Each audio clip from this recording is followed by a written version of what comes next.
哥哥，谁让你出门的时候诅咒我？现在我该怎么办啊？原来是个小丫头。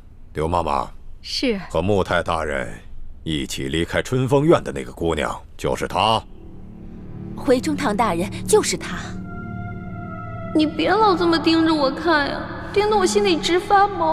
啊，冷静冷静，现在一定要冷静。大胆妖女，你把知府大人弄到哪儿去了？还不快从实招来！若有半句假话，我……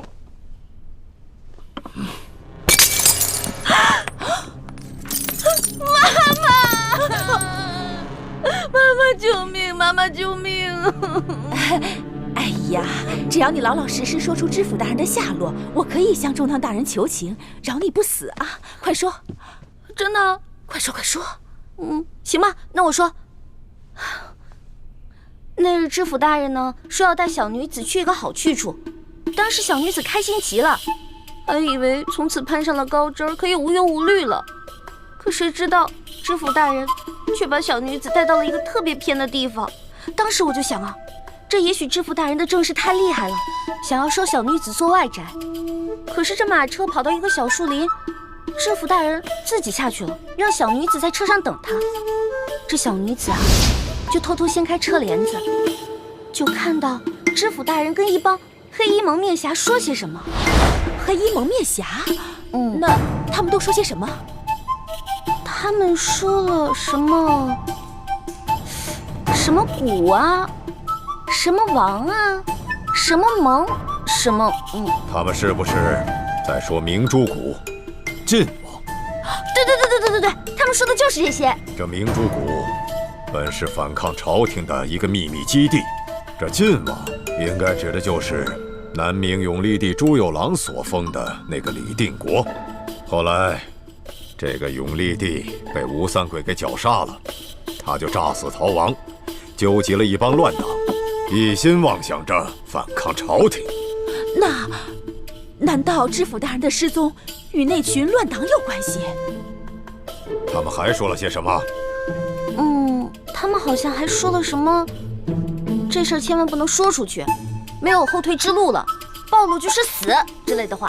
难道知府大人……我早就怀疑这些个归顺我大清的降将之中，难免有心怀二心之辈。这个穆泰原名叫孙福，本是李定国的二儿子李嗣兴的心腹手下。这件事情必定是李定国指使的，他假意归顺我大清，现在却勾结了一帮前明的余孽。丫头，他们还说了些什么？你给我仔细的想想。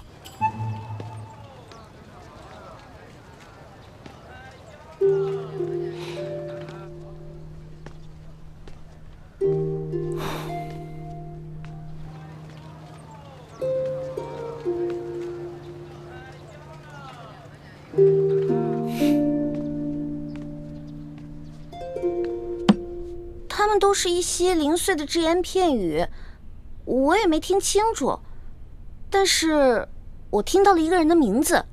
他们每当说到这个人啊，声音高涨，义愤填膺，还破口大骂呢。他们在骂谁？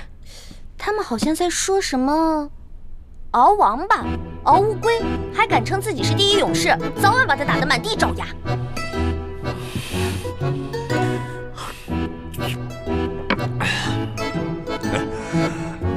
小丫头，你别害怕，你给我往下说。后来呢？这后来啊，小女子就听明白了，好像是知府大人想带小女子去那个什么明珠谷，刚才说的明珠谷，但是那几个黑衣人呢，偏是不让，他们让知府大人把小女子给杀了。当时我怕极了，这个时候，知府大人旁边的卫队长直接把刀就给拔了出来。驾！驾！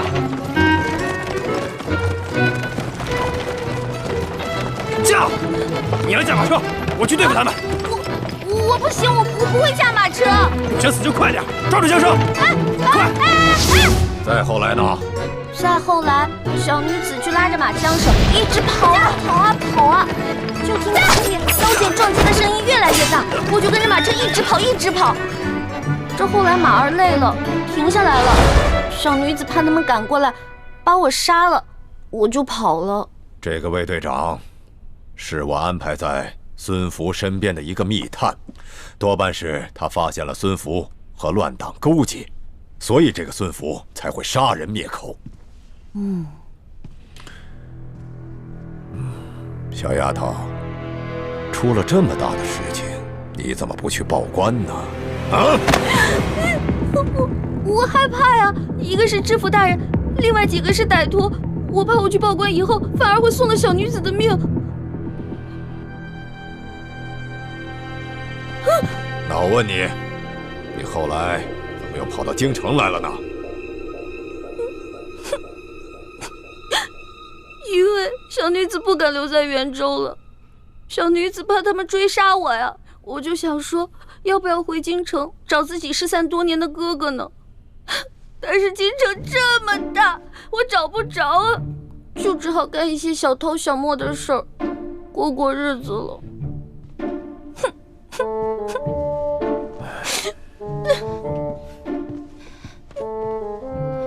中堂大人，您说这丫头说的这番话可信吗？此事涉及到诸多复杂的背景和隐秘之事，绝非一个普通的小女贼所能够知晓。可是她要说的这番流畅，不像是临时编出来的谎言。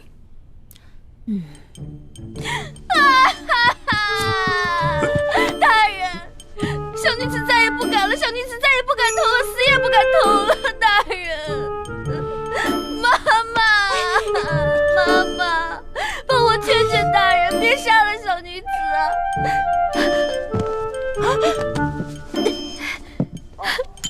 这是小女子以前偷的，全当孝敬您的。帮我跟大人求求情，千万别杀了小女子啊！妈妈，中堂大人，您看这丫头该如何处置？且先不要声张，这样，先把这个小丫头带回府上再说吧。多谢大人，多谢大人。主子，不好了，出事了！出什么事了？刚才奴才到慈航药铺去传话，药铺的掌柜跟我说李少侠他失踪了，一环失踪了啊！药铺的掌柜说，李少侠的哥哥现在急得团团转，正在安排人四处寻找呢。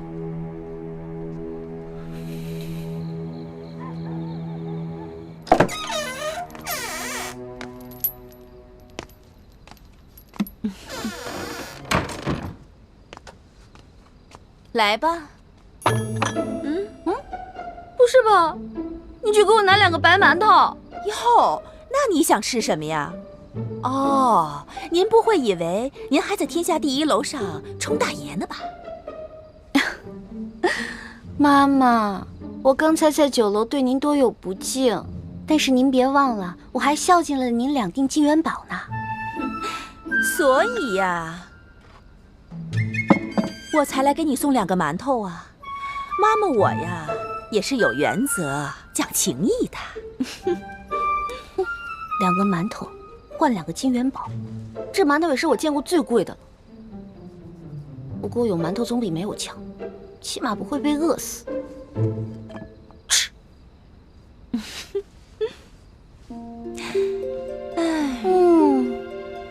这些馒头里再加几片烤鸭，那烤鸭的肥油在嘴里流淌着。哟，到这个时候了，你还只想着吃呢？哎，你就不怕这是你最后一顿晚餐？怕怎么办啊？怕也得吃啊，总不能这样等死吧？妈妈，其实这京城啊有不少小肥羊，都被我宰过。我在住处啊还藏了些钱，要不然咱俩平分？不行，64，我4你6行了吧？不行，你就是全给我，我也不敢放了你啊！哎呀，这钱再多，没命花了，也没意思了，不是？妈妈，哎呀，求求您了，您说杀了我容易，但是你们把我留着有用啊！京城肥羊那么多，我出去帮你们抓肥羊啊，回头那钱全都给你，你看行不行啊？放了我啊！哎呀，你这小丫头啊，果然是有点意思。妈妈我呀，训练了那么多女孩子，她们也全是中堂大人千挑万选出来的。可是她们呀，没有一个有你的美貌，也没有一个像你这么机灵。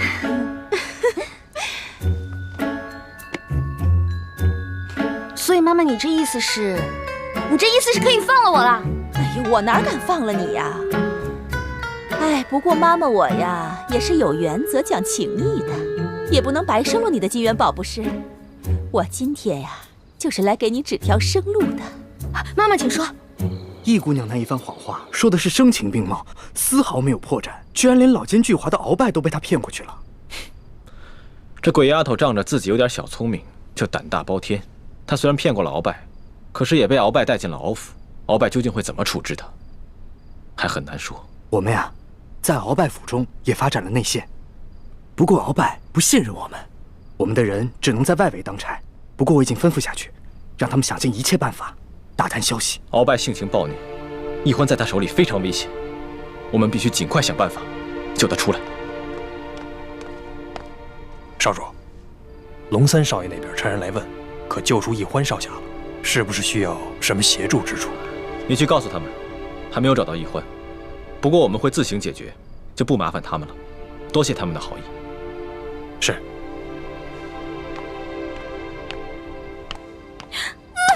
妈妈，你选对人了。看我，大杏仁眼，大双眼皮儿，大美女，而且关键是我肤白发黑，大长腿，娇俏可爱，大美人儿。你选我真是选对了，我是万里挑一的美人儿啊！这么说，你答应了？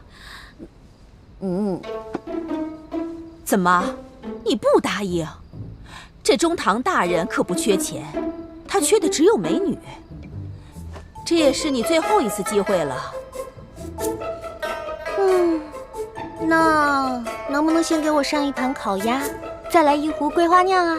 我得吃饱肚子才有思考的余地嘛。唉，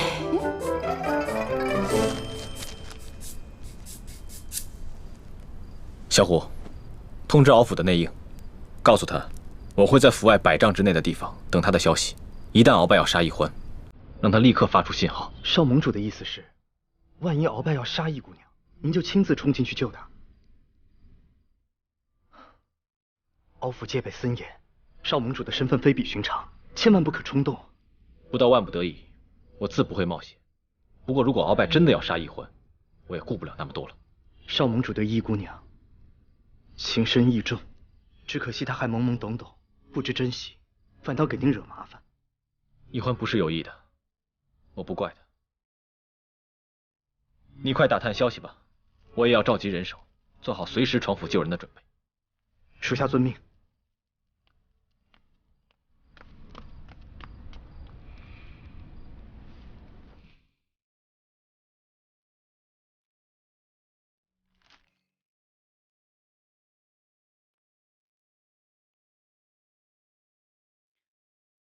看来易欢一定是出了什么事情，他的哥哥不肯告诉我们实话。是啊，主子。不过这事我看您就别太着急了，他们江湖人士出了事情，总有自己的方法来处理。再说了，现在咱们也不方便出手啊。你派一些人在慈航药铺外守着，一有消息马上通报。主子，您看，这天色也不早了，要不您还是先回府吧，不然的话，这老太太要是知道了，可又得怪罪奴才了呀。走吧。好，请。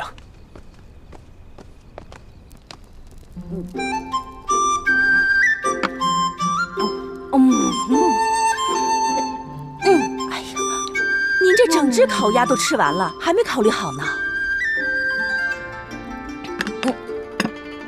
好了好了，带我去梳洗打扮，我要去见中堂大人。就知道你是个机灵的丫头。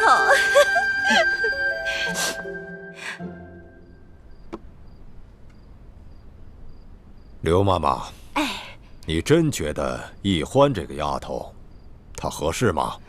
大人，这宫中虽然美女如云，可大多怯懦胆小，像易欢这么娇俏活泼、聪慧机灵的女孩子不多。如今呀，皇上正当青春年少，应该呀很容易就被这种女孩子吸引的。这个丫头啊，生性胆大，喜欢疯，我真怕她入了宫以后啊，咱们不好掌控。易欢这丫头啊，是有很多弱点，贪财贪吃，又贪荣华富贵，怕苦怕疼还怕死，所以呀，很容易就被掌控。况且呀，咱们还可以给她服用大补丸呢，到时候不怕她不听咱的话。咱们先后也送了不少的女子进宫，可是只有一个被皇上宠幸，只可惜又被新来的厉贵人抢去了风头。眼下咱们也没有更好的人选了，这一次只能再赌一回了。哦，不过老身这眼下唯一担心的是，这丫头她会武功，只怕进宫之后会不会引起怀疑啊？这倒无妨。咱们满族的姑娘从小跟着父兄在马背上长大，会骑马射箭，这是寻常之事。这样，老夫为她伪造一个武将之女的身份，这样一来，她会一些简单的武功，不就说得过去了吗？对。老爷，易姑娘已经梳洗完毕，正在厅外等候。让她进来。是。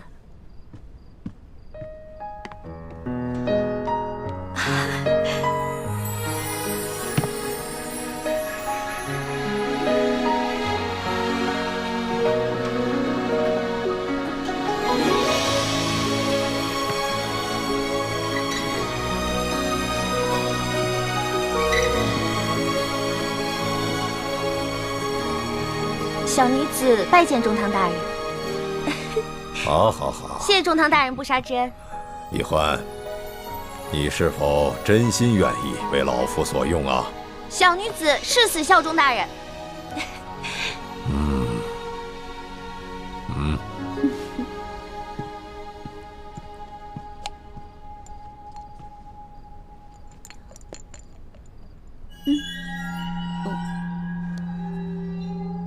这什么呀？香香的。这是大补丸，吃了它可以让你的肌肤如玉，永葆青春。真的？当然是真的。这大补丸确有补气益血、健身养颜之功效，只不过一旦吃下去，就必须每个月都要吃一颗，否则的话，你就会肠穿肚烂，让你死得苦不堪言。怎么样？如果你愿意为老夫所用，就服下这颗大补丸。只要你能够乖乖的听老夫的话，老夫每个月都会给你一颗的。那大人，如果我不吃这颗大补丸，您是不是就要杀了我啊？哼！你先是对元州知府勾结乱党一事知情不报，后来又在这天子脚下偷盗行窃，这哪一条都该杀头。哼，什么大补丸？不就是慢性毒药断肠散吗？本姑娘10岁的时候就会配，也会解了。我现在这副害怕为难的样子，不过就是为了麻痹你这个大坏蛋。哎呀，我说丫头啊，你可是聪明人，吃下这个大补丸，从此荣华富贵享之不尽。你要是不吃啊，你这个小脑袋马上就搬家了。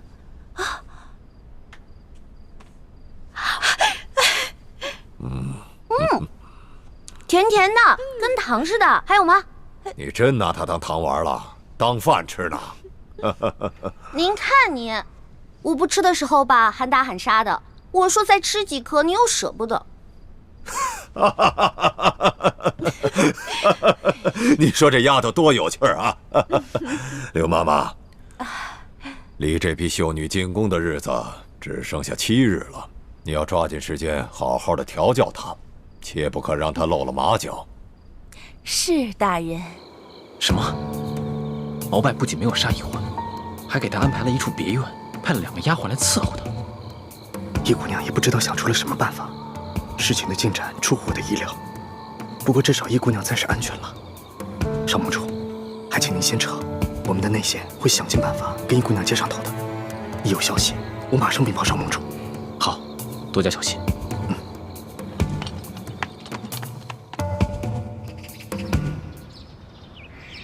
中堂大人，易欢这丫头果然是极聪明，学什么一点就通。可她就是不肯用心学呀。我也都测试过了，不管这琴棋书画还是女工歌舞，这都是略会一点，却样样都稀松。大人，这离进宫的日子只剩下不到5日了，这老身再怎么细心调教，也都来不及了。妈妈，大人，这也不能怪小女子啊。小女子12岁那年，父母便双亡，唯一的哥哥还跟小女子走散了。我啊，只能靠着尼姑庵的师傅们接济，才能勉强填饱肚子。这哪有什么机会去学什么琴棋书画、歌舞女工啊？可这女子应会的技艺，你样样稀松，这怎么才能够引起皇上的注意，讨得皇上的欢心呢？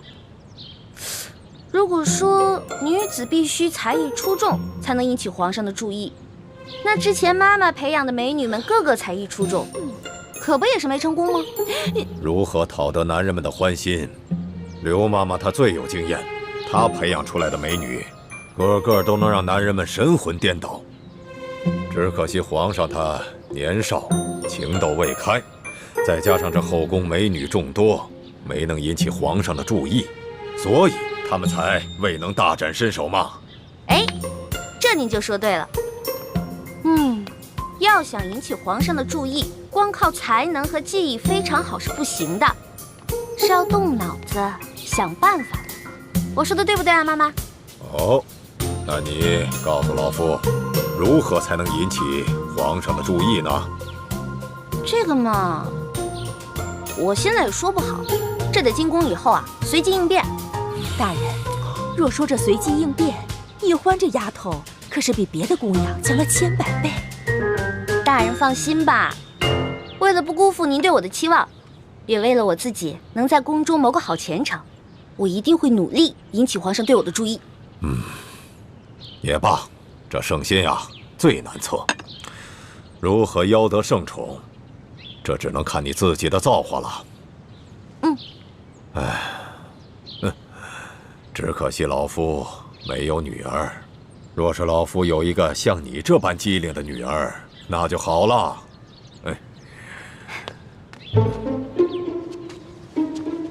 依父在上，干女儿给您磕头了。老夫不过是随口一说，你怎么就认起干亲来了呢？哎呀，我说你这个丫头啊，你可真会顺着杆往上爬呀！好，老夫就认了你这个干女儿。快起来吧。哎，谢义父。对了，义父有件事情必须要提醒你，我们这门干亲只能私下里认，等你进了宫以后，千万不能让其他人知道。若是皇上知道了你是老夫安排的人，那对你对老夫都不会是好事情。义父您放心吧，女儿我呀不会乱说话的。你真是长了个七巧玲珑心呐！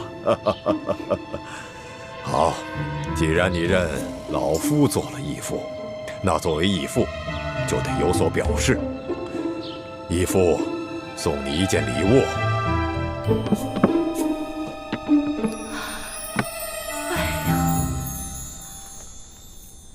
这件金蚕丝背心乃是天下独一无二的宝物，轻薄柔软，却刀枪不入，水火不进。当年敖大人出生入死，立下无数战功，先帝才将这件背心赏给了敖大人。唉，如今他却把这件背心赏给了你，可见你呀，对他真的是很重要。你们要我去皇帝身边做卧底，当然得先笼络我了。但如果事情不顺利，你们肯定会杀了我灭口。到时候就算我穿着金蚕背心，也不可能逃过你们的毒手。哎，妈妈，我能拜到中堂大人门下做干女儿，那多亏了妈妈的帮忙。您放心吧，以后如果我大富大贵了，肯定不会亏待妈妈您的。就你的小嘴会说话。哎，妈妈，我看看金蚕背心呗。啊，哎，你看看，金蚕背心有那么厉害吗？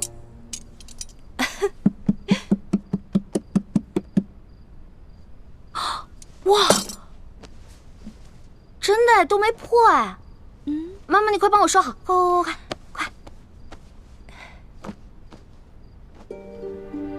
朱哥哥说过，京城第1酒楼和鳌拜府中都有咱们明珠谷的内线，那他应该已经知道我现在的处境了，肯定会让府里的内线来和我接头。这老东西一直守在我身边，寸步不离的，真是讨厌。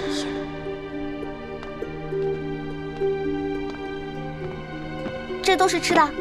是的。易姑娘，这些菜是特地从京城第1酒楼给你订的，尤其是这盘酱鸭头，是酒楼新来的厨子朱师傅为您准备的。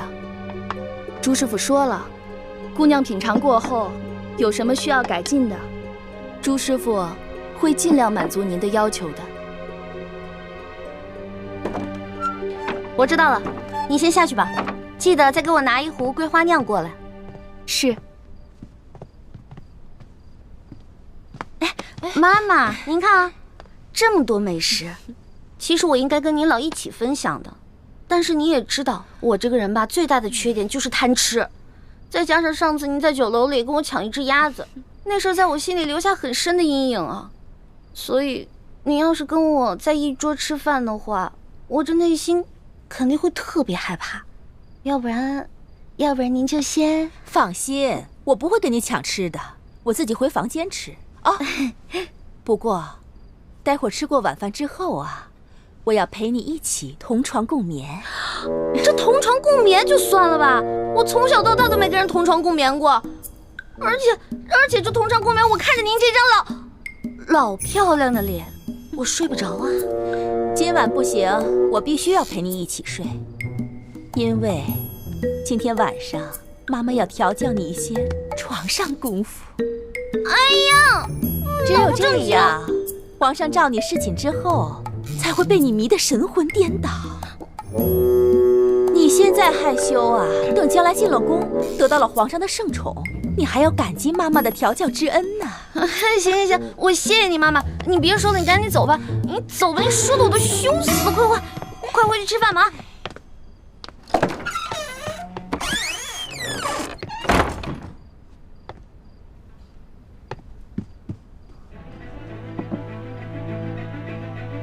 鸭子，哼。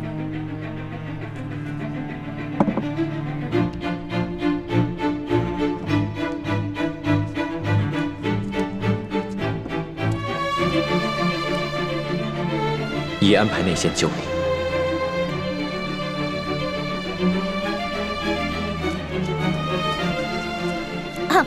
进来吧。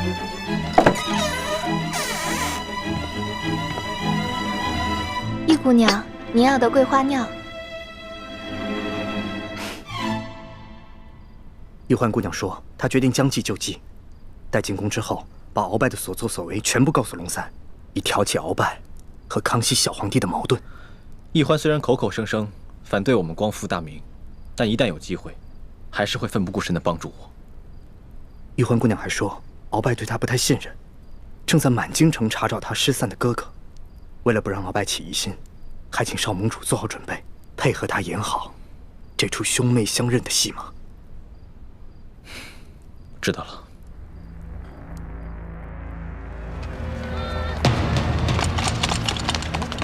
头，这条街上药房都查过了，没有咱们要找的人。前面头是，我们这边也没什么收获。跟我走。是。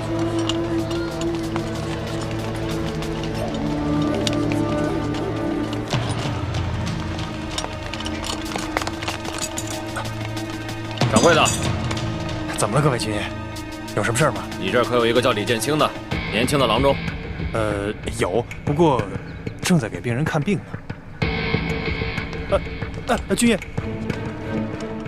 你就是李建清？正是。好了，怎么，军爷想要看病吗？蜀中人士。是。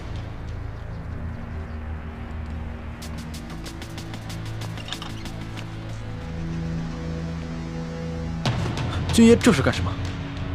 太好了，李先生，终于找到你了，跟我走一趟吧。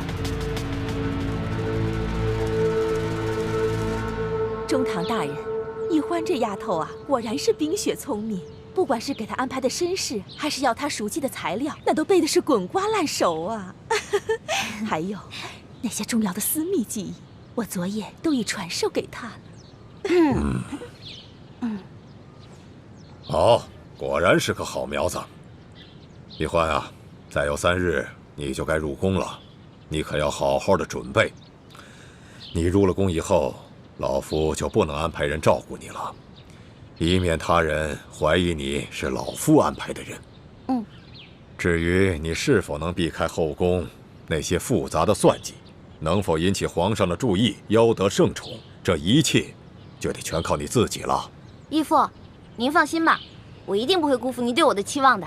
好，今天义父还要送你一件礼物，相信你一定会开心的。什么礼物啊？你看看谁来了？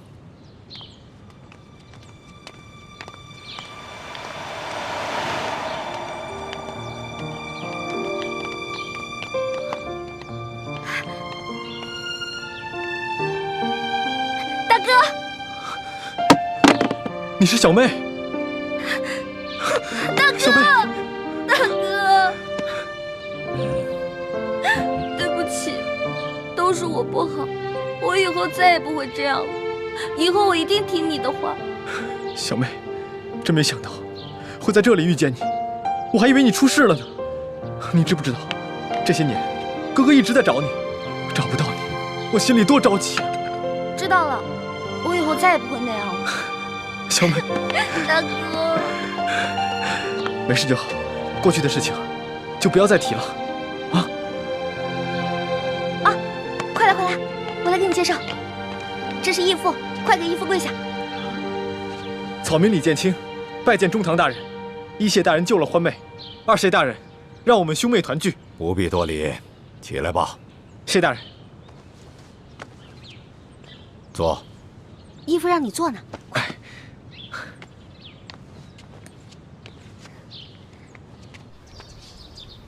主子，有李少侠的消息了。怎么样？他可安好？安全，只是落在了鳌拜的手里。鳌拜？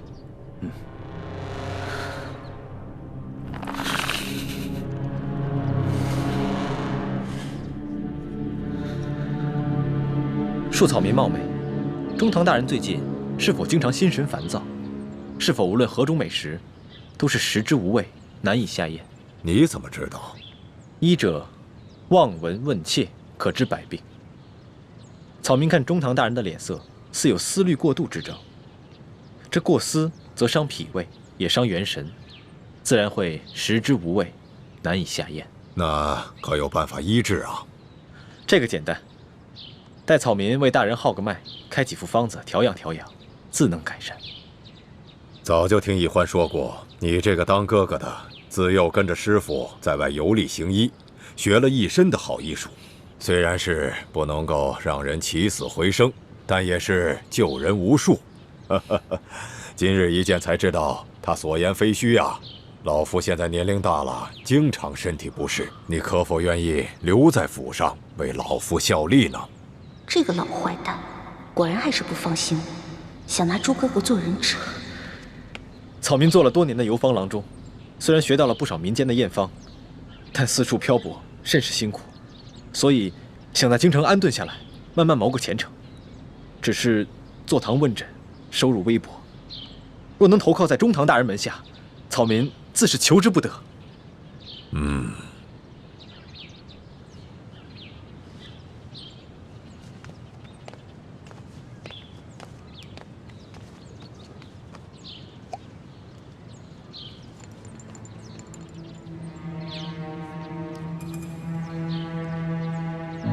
这是老夫府上特制的大补丸，你如若真心投靠在老夫的门下，那你就和你妹妹一样，服下一颗吧。以后每个月我都会按时给你们兄妹2人送上一颗大补丸。以你的医术，你应该知道这大补丸的功效。但若是你不肯服下这颗大补丸，那老夫又该如何敢放心的去栽培你？草民只求守护我这唯一的妹妹，顺便为自己谋个好的前程。所以，草民一定会对大人忠心耿耿，唯命是从。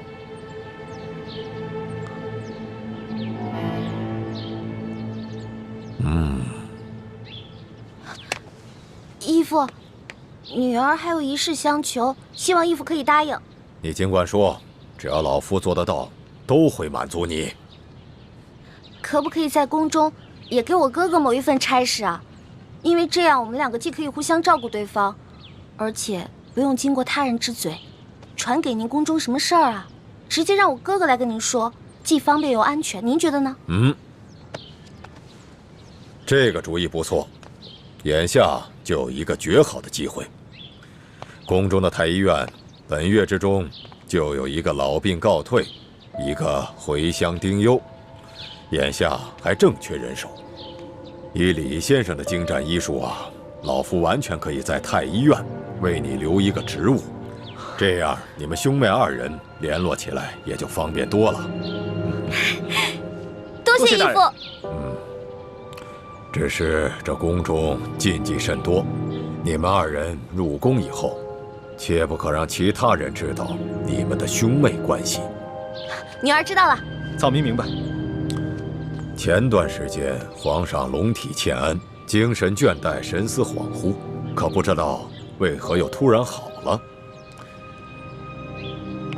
李先生，你到了太医院以后，帮老夫多加留意，看看是哪位太医医术如此高明，这么轻松就医好了皇上的龙疾。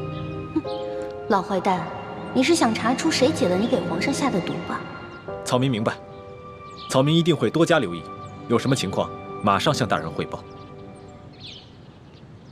鳌拜逼着李易欢服下了大补丸，说什么要把他送到宫里去，给他做密探。大补丸？对。李建清说了，这大补丸是鳌拜独门秘制的毒药，说这种毒药服下去之后，必须每个月继续服用，如果不吃的话，就会死得苦不堪言。那易欢吃下来这大补丸，岂不是要终生受制于鳌拜？是啊，主子，眼下看来，只能是这样了。哦，李建清还说了，希望龙三少爷把李易欢被鳌拜胁迫的事情，悄悄地告诉皇上，这样在宫里也好有所照应。他还说了，他们兄弟绝不会为虎作伥，做任何对皇上不利的事情。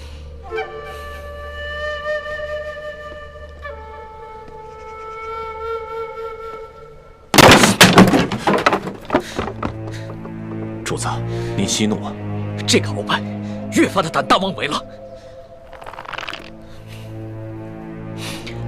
这样，你回去告诉李建清，就说我会尽快禀明皇上，在宫里对易欢多加照拂。好，还有，皇上会尽快的去找鳌拜，为易欢拿到解药，让他放心吧。这。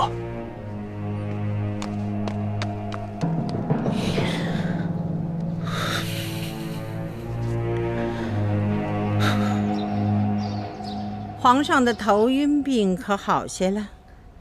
已经大好了。前几日哀家传鳌拜来陪哀家赏春，借机哀家点了他几句。他是个聪明人，应该明白哀家的意思，想必他会收敛一些。皇上还年少，全仗皇祖母的扶持。今年选中的这批秀女是不是都进宫了？最后一批也于3日前进宫了。那皇上有没有中意的？妾身催过皇上，可皇上一直忙于政事，抽不出时间去选秀女。这皇上啊，真不像他皇爷爷和皇阿玛没有沉迷女色，这也好也不好啊。好呢，在于他忙于政事，励精图治啊。这不好呢，他是迟迟不能大育皇嗣，哀家还指望着早日抱重孙子呢。妾身和众姐妹一定用心服侍皇上，让皇祖母早日得偿所愿。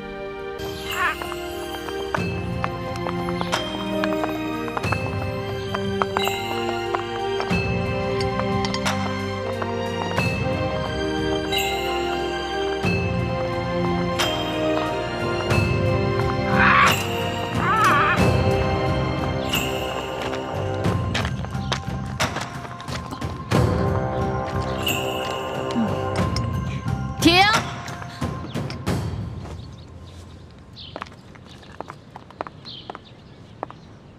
走路的时候呢，手不能抬得太高，也不能放得太低，要恰到好处，这是规矩，知道了吗？知道了。继续吧。等一下，刘嬷嬷，我们这都练了2个时辰了，这早就过了饭点了。我们现在又累又渴的，能不能让我们先吃点东西啊？不可以。什么时候你们练好了，我觉得合格了才能休息。继续走吧。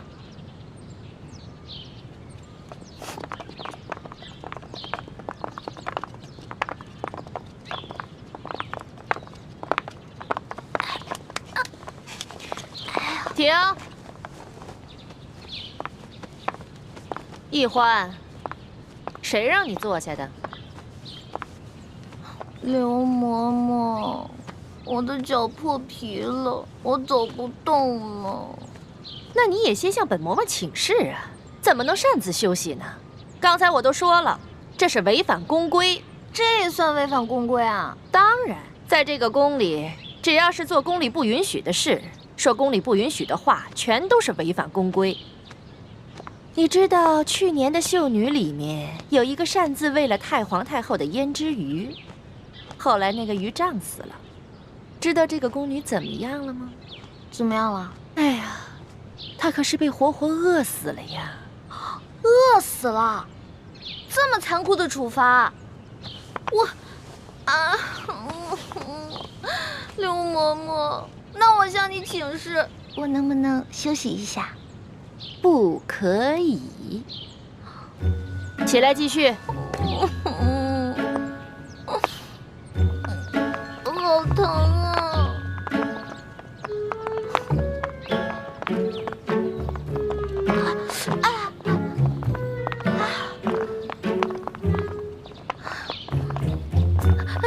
刘嬷嬷，怎么了？我脑袋痒痒，能不能挠挠啊？准。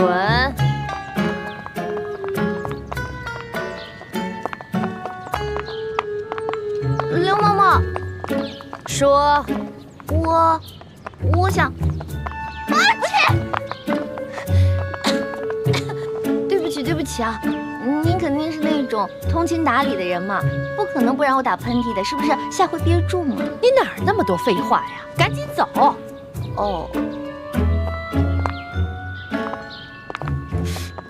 嬷嬷，你又怎么了？就这么一会儿，你举3次手了。不是您说的吗？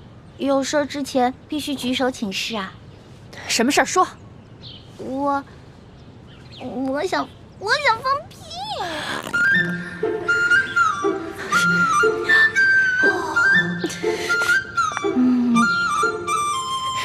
嘿，你个小丫头，我算弄明白了，你这是存心跟我抬杠呢吧？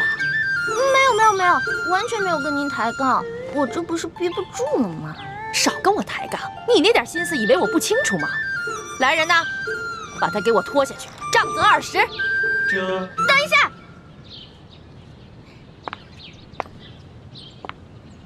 刘嬷嬷，您可知道吏部尚书丁大人啊？我当然知道啊。那您可知道他是谁的干儿子啊？中堂大人。你的，哎呀，响鼓不用重锤吧？有些话不必说得太透吧。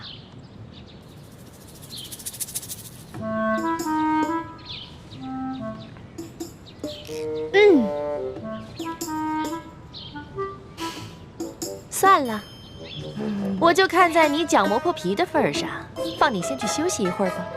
谢谢刘嬷嬷。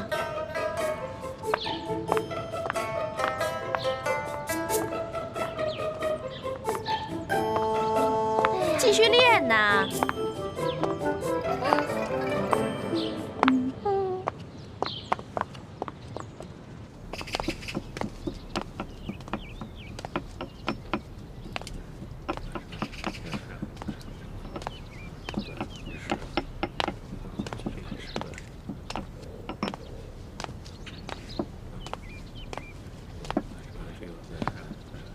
这就是咱们的院判大人。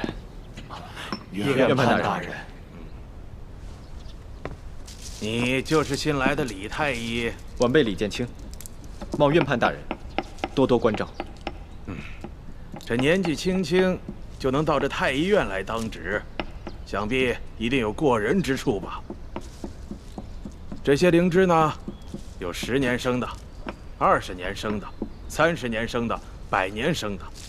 药工们在晾晒灵芝的时候，突然下雨了，他们慌慌张张地抢收，把一些灵芝混在一起了。不知李太医可否3日之内将这些灵芝按年份分开，以便配药之用啊？3天时间，恐怕不合适吧？那你需要多长时间呢？1炷香。1炷香，这也太狂了，这怎么可能？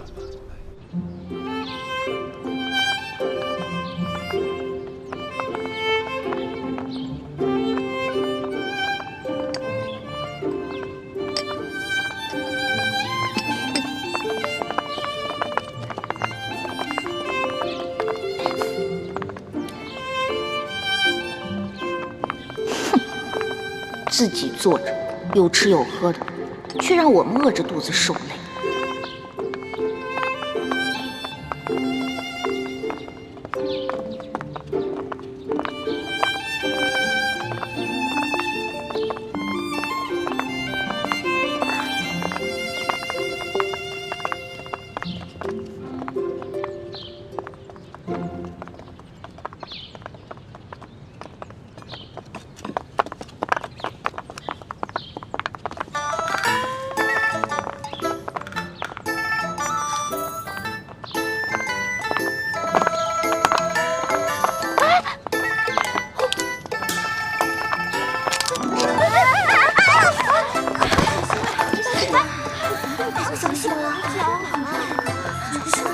没事吧？起来。你们3个怎么回事啊？啊！不好好练习，在这捣什么乱呢？在这跪2个时辰。刘嬷嬷，我们真的不是故意的，实在是踩了什么东西，滑了脚。嬷嬷，这儿有蚕豆，您看，玉兰姐姐准是不小心踩到了，才摔倒的。这怎么会有个蚕豆呢？你怎么了？说话呀！啊，我刚刚噎着了。好端端的，你为什么噎着了？刚才口水没倒过来，一下子噎着了。口水没倒过来呀？这个周围全都是你嘴里的蚕豆味儿了，还想蒙我？手拿过来。我什么都没有。手拿过来。我真的什么都没有。刘嬷嬷。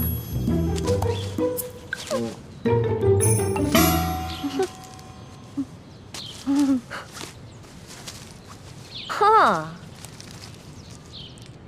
你还想抵赖吗？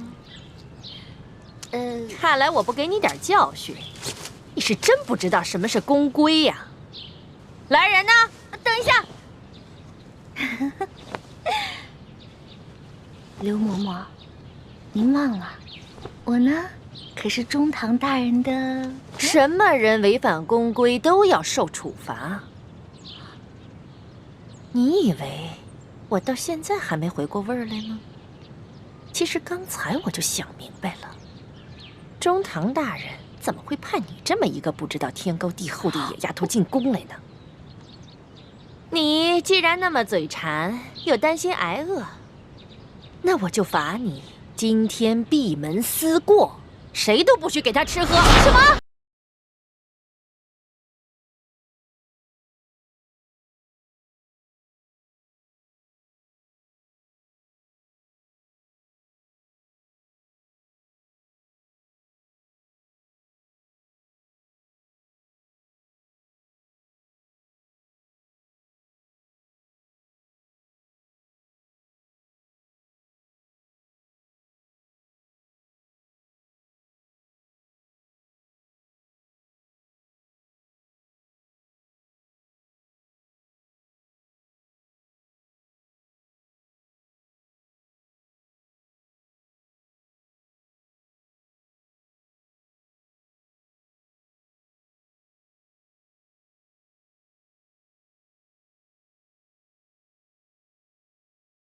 听，有如此造诣，实属不简单呐。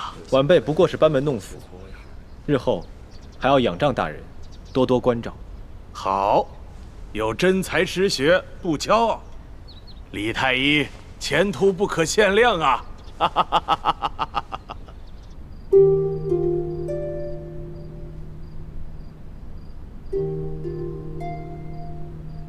还好还有一颗小蚕豆。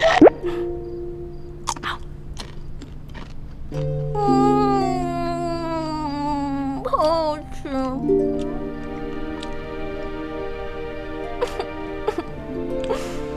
但是还是好饿呀！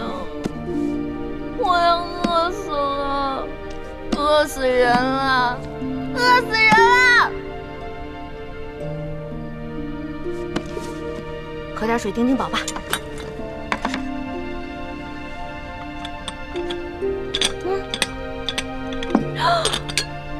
不是吧？啊！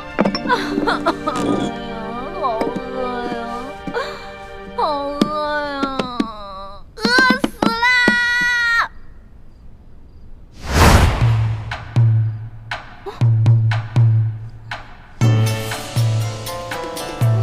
好呀。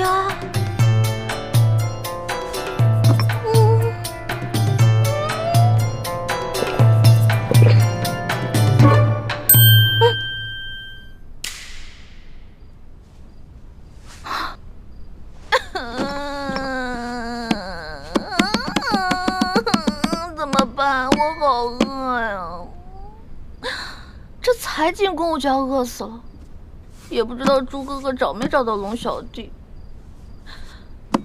龙小弟啊，你在这宫里的位置到底高不高啊？能不能帮我压住刘嬷嬷呀？哎呀！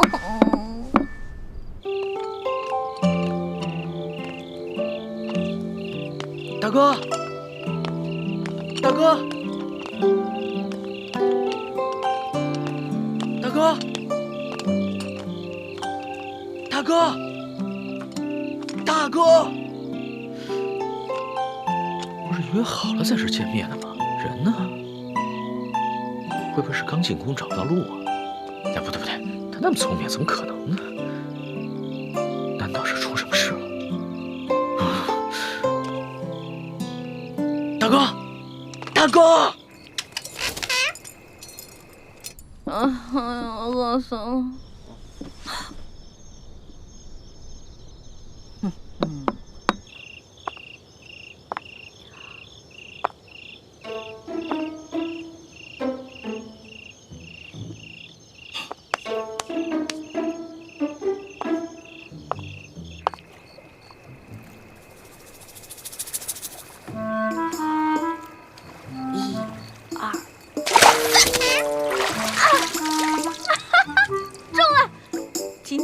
生鱼片吃了，耶！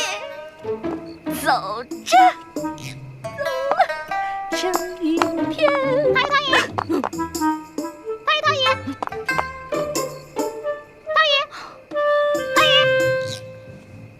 嘿，吓死我我了。哎呦，原来是你这个鬼东西在这装神弄鬼啊！吓我一跳。你还说是不是？行，看我怎么教训你！哼，让你知道我的厉害。哎，你师傅没教过你吗？祸从口出，被我逮着了吧？走。哟，哎呀，进宫就要少说话，多做事，知道吗？不要像我一样叽叽喳喳的，聒噪。不许再说了啊！哎呀，喂，不是吧？我没杀你啊！不是我杀的，不是我杀的！哎，你醒醒，你醒醒！不是吧？我把你给憋死了！啊，我不是故意的啊！要不然我给你念《金刚经》超度吧。对不起，对不起，对不起，对不起啊！咱们储秀宫里喂了几年的鹦鹉，居然不翼而飞了。养在池塘里的锦鲤也少了一条。说吧，谁干的？知道吗？嬷嬷，玉兰柔和秀禾昨晚出去过。玉兰、荣慧、秀禾，你们出来。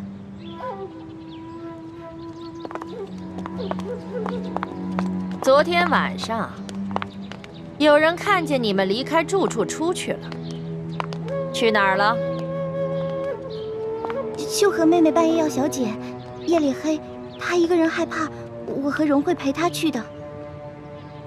只是去小姐，那有没有在回来的路上，顺便偷个鸟、抓个鱼什么的？嬷嬷明鉴，我们哪敢在宫里偷东西啊？可是除了你们三个，就没人离开过房间。不是你们还能是谁？来人，把这三个给我拖下去掌嘴，打到招了为止。嬷嬷饶命啊！嬷嬷饶命啊！饶命啊！饶命啊！慢着，昨天除了他们三个，还有人离开过房间。谁？我。你？我昨天不是罚你闭门思过吗？你居然敢偷偷跑出去！是啊，我闭门思过了。我一天没吃没喝，但是我总得拉撒呀。其实我早就怀疑你了，只不过是因为没有证据，我不便发问。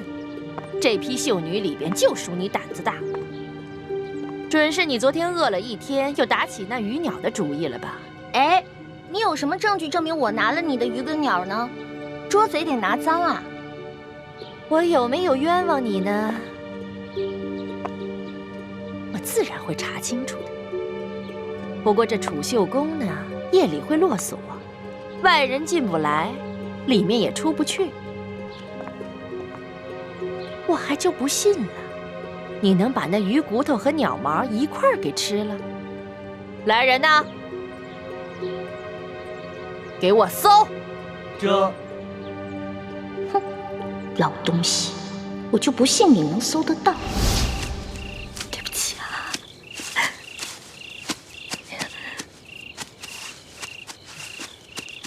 对不起，对不起。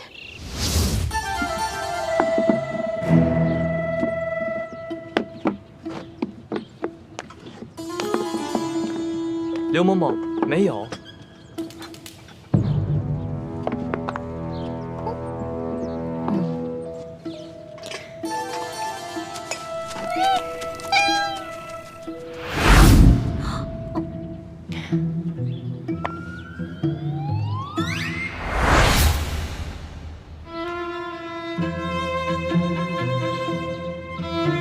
这个丝帕是你的吧？人赃俱在，还想抵赖吗？您看看，您看看，这被发现了。不过是这样的，昨天晚上啊，我是路过，我就看着这只鹦鹉想偷吃那条鱼，我就想着赶紧制止啊，我就拿我那个丝帕往他脸上一捂，没想到他就死了。到这个时候了，你居然还这么嬉皮笑脸的跟我口吐妄言呢！本来我今天就想打你20大板的，看你如此顽劣，胆30。这。哎，等一下。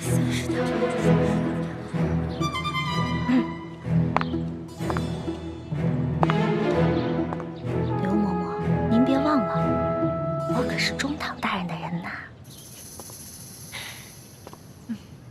我要是连你这个鬼话都信，那我岂不是白活了这么多年？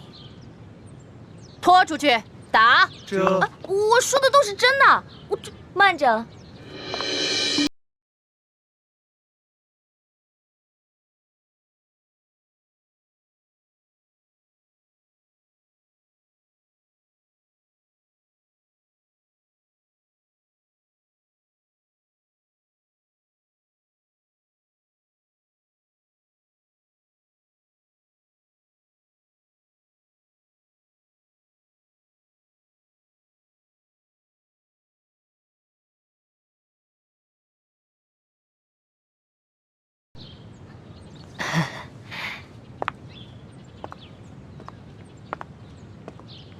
这个秀女，我瞧着倒是挺有眼缘的，就替她说个情吧。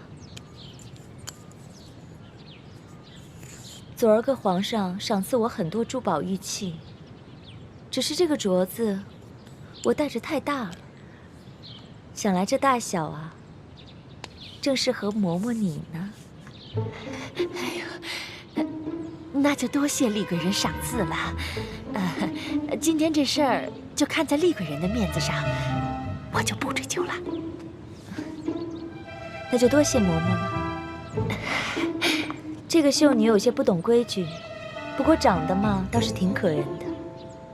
嬷嬷不如把她交给我，我来替嬷嬷好好调教调教。厉贵人你亲自调教，那自然是易小主的福分了。易欢，还不谢过厉贵人？易欢，谢过厉贵人。徐姐姐，师傅们真的不应该把你安排进宫。这大清的皇上是咱们最大的敌人，你却要委曲求全，委身于他。一想到这儿，我这心里就堵得慌。你也别太怪师傅们了，他们这么做也是为了尽快找到铜匣，拿到藏宝图和议事名册，壮大咱们联盟的力量。可是这是牺牲了你一生的幸福啊！